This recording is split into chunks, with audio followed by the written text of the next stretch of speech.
Bodega Profeta.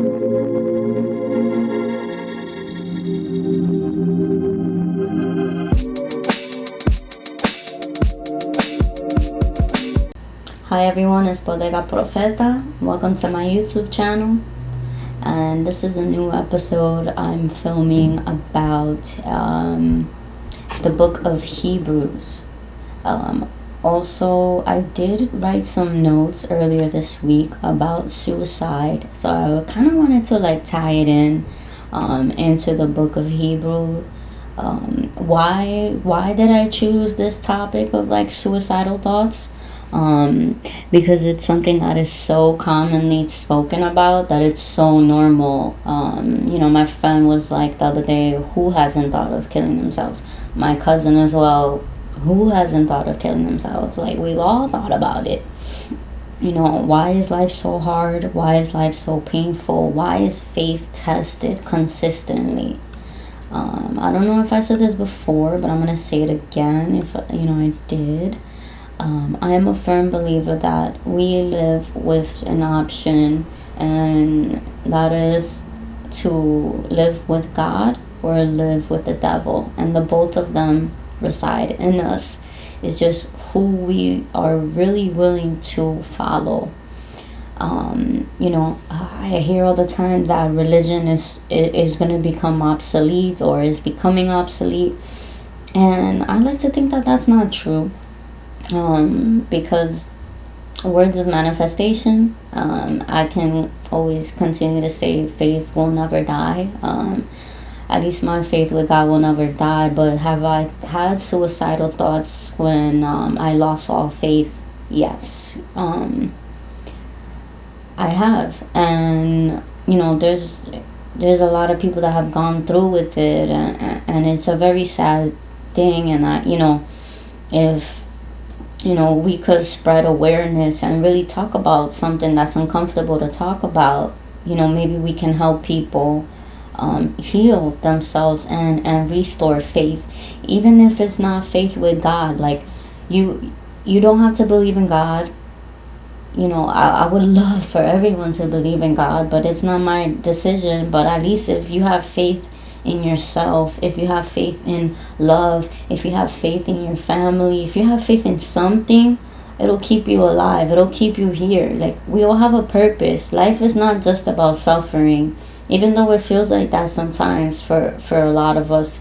Even rich people aren't happy. I've seen people who have literally been fed with a silver spoon, and they're still, I don't want to say ungrateful, but kind of, yeah. I can't be one to judge. But maybe that's not a good term to say, ungrateful, but they're just not happy. I would be like, yo, if I have what you have right now, I'd be chilling. I'll have no worries. But who am I to say that? Because I'm not in their position. I'm not in their state of mind. And I've never been through what they've been through. So let's get into the book of Hebrew. This starts at chapter 12. God disciplines his children. In your struggle against sin, you have not yet resisted to the point of shedding your blood. And have you completely forgotten this word of encouragement that addresses you as a father addresses his son? It says, "My son, do not make light of the Lord's discipline, and do not lose heart when he rebukes you." Let's say that again. "My son, do not make light of the Lord's discipline, and do not lose heart when he rebukes you." So don't take it light when God is disciplining you. And do not lose heart when he rebukes you.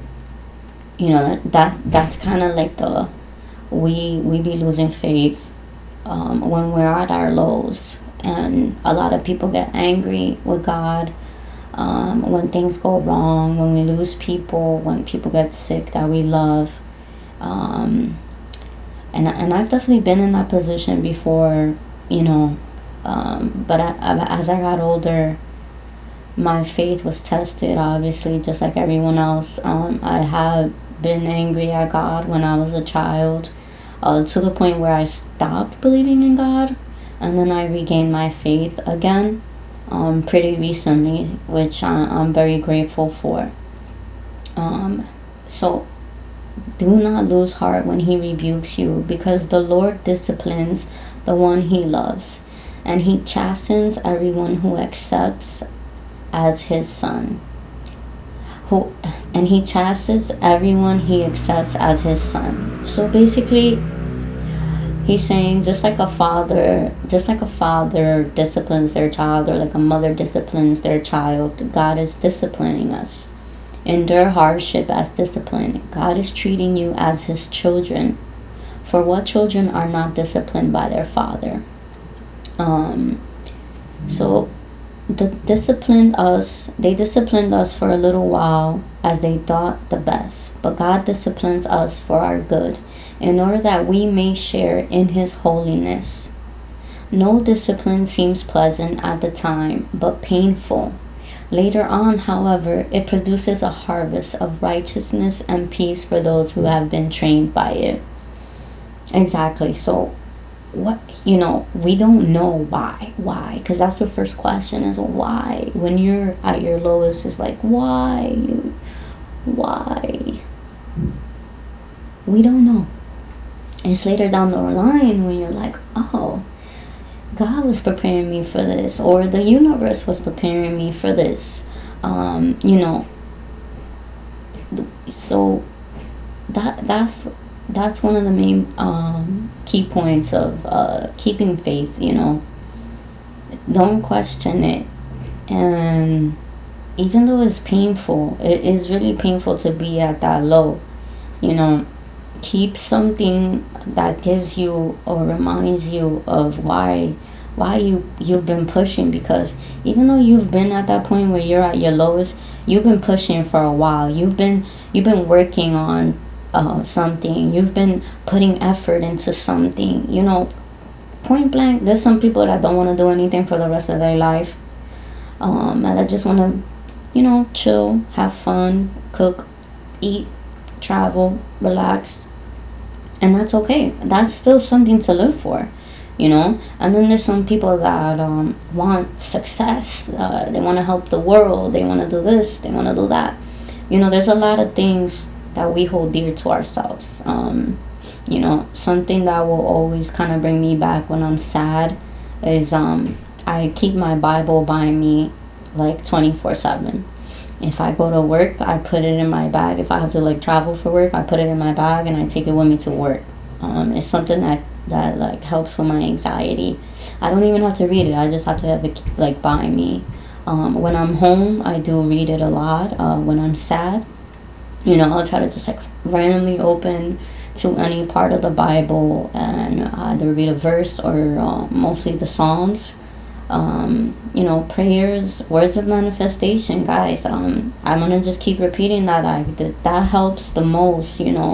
If you are in a situation where you're ready to off yourself, or you're thinking about it, words of affirmation, I have a will to live, I am full of love, and I am okay, and I'm gonna make it, and I am strong, and I'm here, and I'm present.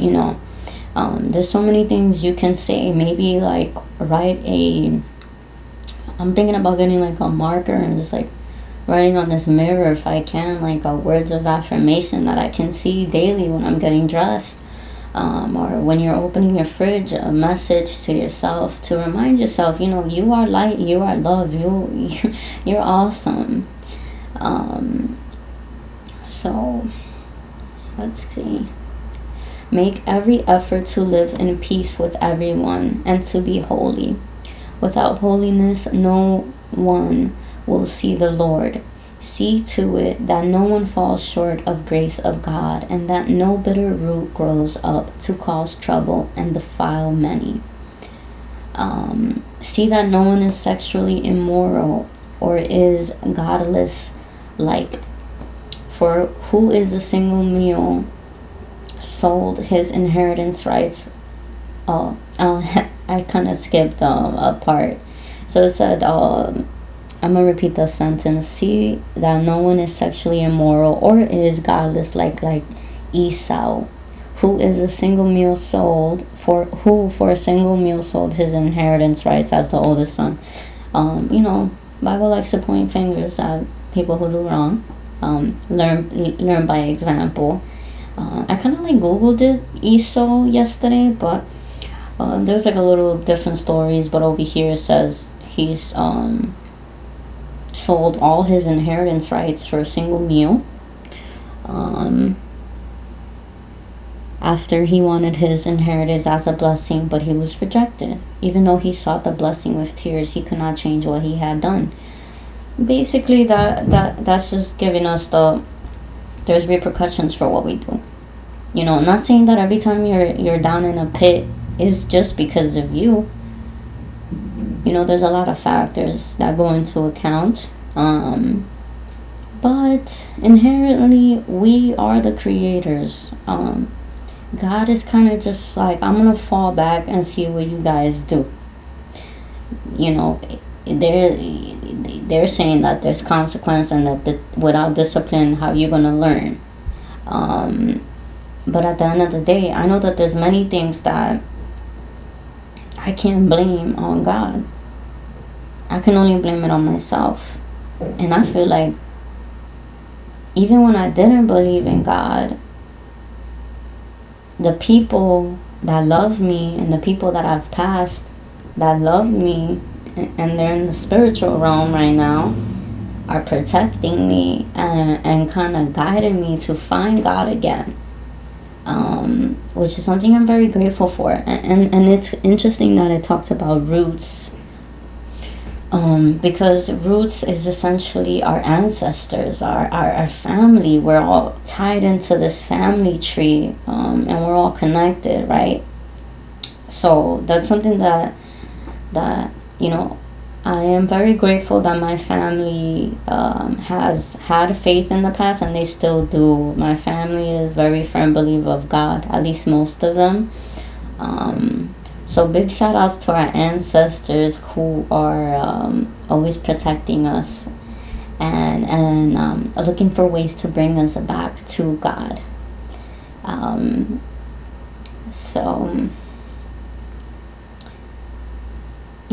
Let's see what else they have.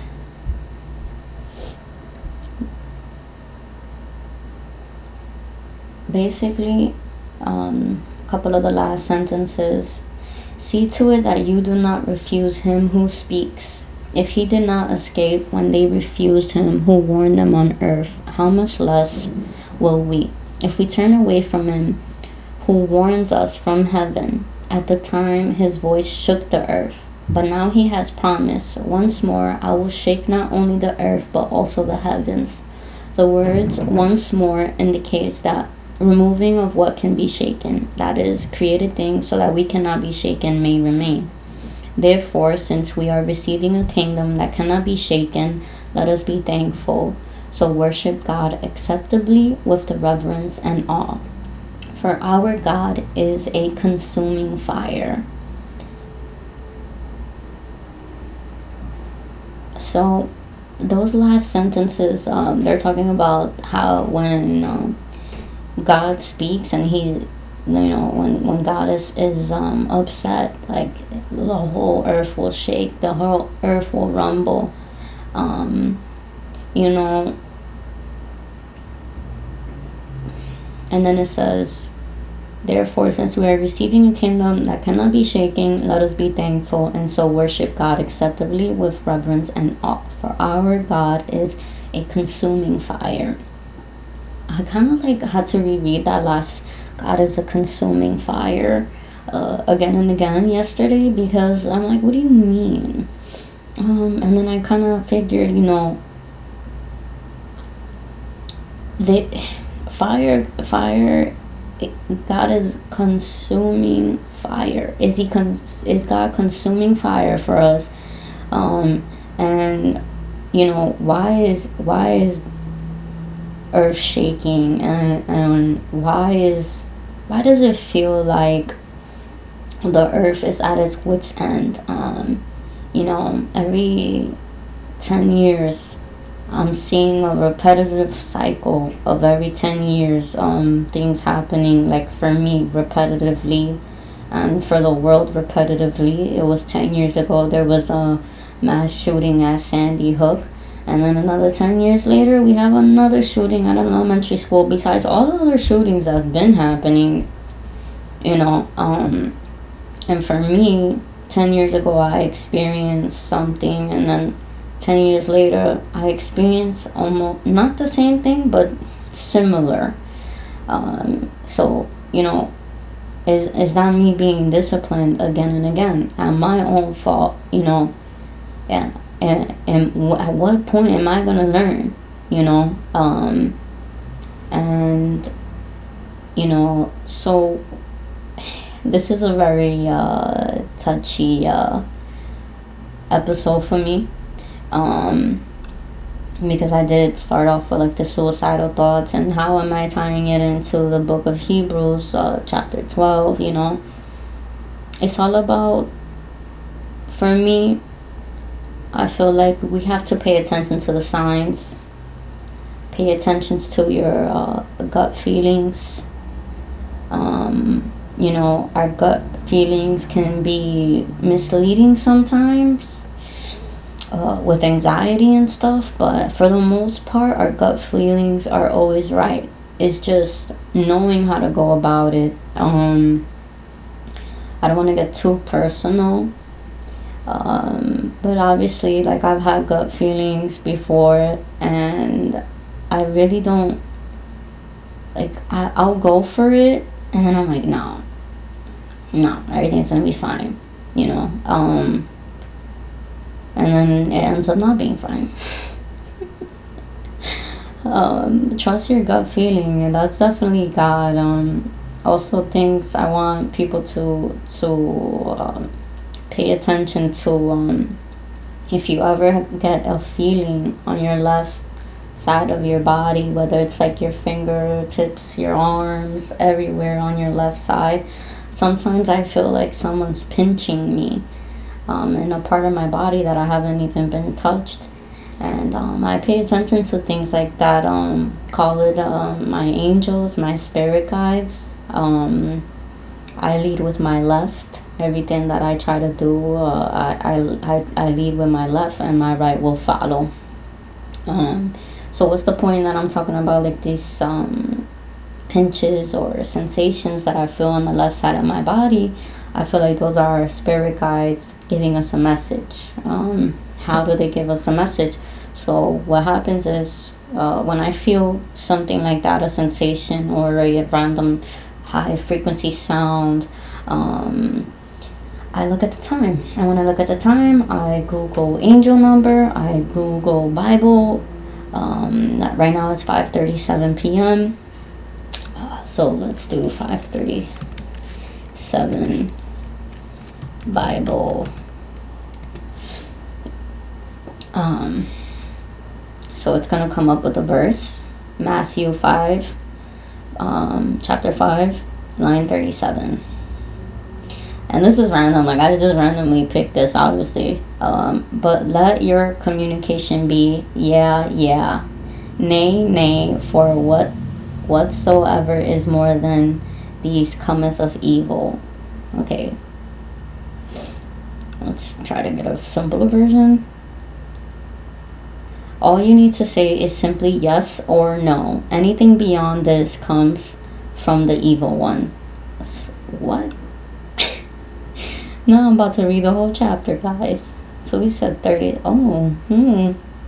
Talking about adultery, divorce, oaths. Do not break your oath, but fulfill to the Lord the vows you have made.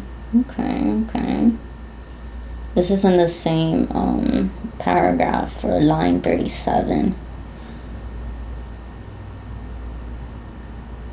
Alright. So what did we learn from all you need to say is simply yes or no? Anything beyond this comes from the evil one. Maybe don't complicate life. You know? But yeah, like, not that I got a sensation or anything. I was just trying to give you guys an example of when you do feel a sensation in your body, or you get a ringing in your ear, especially your left ear.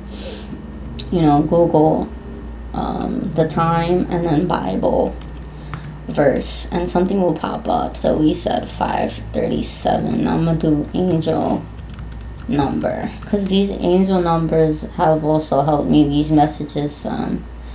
So 537 spiritual meaning signifies that the sign was seen in heaven by divine angels.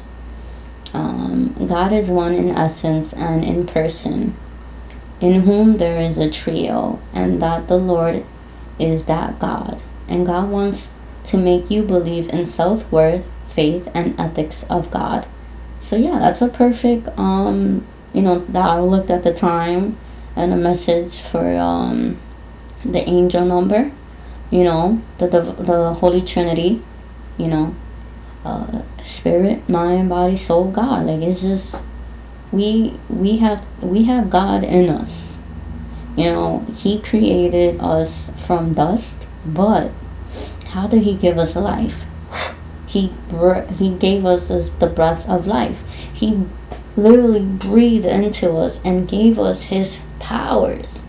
We just don't know how to use it, because they don't teach us this. But I don't want to get too in depth into this, because I haven't made it either. But I'm trying. I'm getting there, guys. I'm definitely a big manifester. And that's a reminder to myself too, when I am in these low vibrations where I don't feel happy or whatever. Everything that I have managed to manifest. I might not be the richest person in the world, but I do have everything that I need. And I have a lot of people that love me and take care of me. Like, people that I randomly meet, like, are just willing to help me so much. And it's a beautiful thing. And humanity, don't lose faith in humanity. Because even the people who are evil, we have to forgive them, because it's only God's will to judge them at the end of the day, and not ours. Even though there's people that are terrible and scary and all of that, we have to pray for them, because at the end of the day, if you're at that level where you're doing evil stuff and you're hurting people and you're killing people, you don't have anyone praying for you. You working with the devil, because no one is praying for you, because your ancestors probably been doing the same thing, and y'all just recreating the same thing. And if nobody shows them mercy, why will God show them mercy? So they will continue to do the same thing. All right, I'm kind of getting all over the place, but I want to just give a thanks for everyone who's listening, and I really hope that we do spread awareness for suicide, and it's not something that we just brush under the rug. It's something that needs to be spoken about, consistently, because there's a lot of people who want to kill themselves, and there's a lot of people who feel like they don't have a will, and that they don't deserve to be here. If you are here, it's because you deserve to be here. Not saying that everyone that's passed away didn't deserve to be here. There is a reason for everything. And we have to just keep in mind that God does everything for you. You just have to let it be and accept. We have to accept the position we're in. We have to accept that I am where I need to be. And this little misfortune is only temporary. There's so much life ahead. There's a lot we have to look forward to, especially when it comes to loving one another.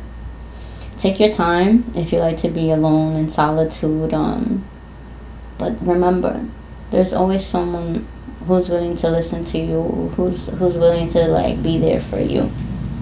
So yeah, I wanted to thank you guys for listening to this episode.